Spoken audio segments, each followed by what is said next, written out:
અરે કોકની હાજી હાજી કરીને 32 ભાતના ભોજન નથી ચાખવા.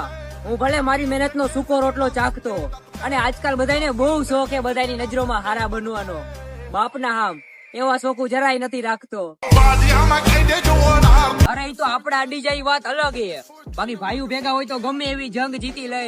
અને હું તો કહું તમને મજા આવે એમ જ કરજો, કેમ કે આ બધા તમને શિખામણ આપશે, શિરામણ નહીં. પ્રેમની પરિભાષા અહીંયા કોઈને નથી ખબર. હું તો કહું મોટા તારું મન માને તો જ નમશે. અને એવી છોકરીઓને હું તારે માય મારવી છે જે તારી ફિલિંગ કે મજબૂરી નો સમજે.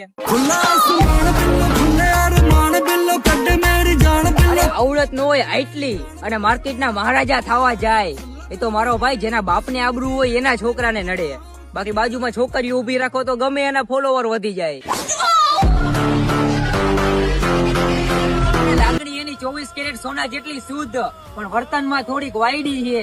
અને વરસાદ તો અમારા શહેરમાં ઘણો આવે છે સાહેબ, પણ શું કરું, મારી રાધાએ પલળવાની ના પાડી છે. અરે પેલા મારી પાસે હતી, પછી એના રૂપિયા ભાળીને એની પાસે ગઈ. અરે એના નવા બોયફ્રેન્ડ ની શું કિસ્મત થઈ છે સાહેબ, કે એને સેકન્ડ હેન્ડ વસ્તુ નસીબ થઈ. મુબારક હો.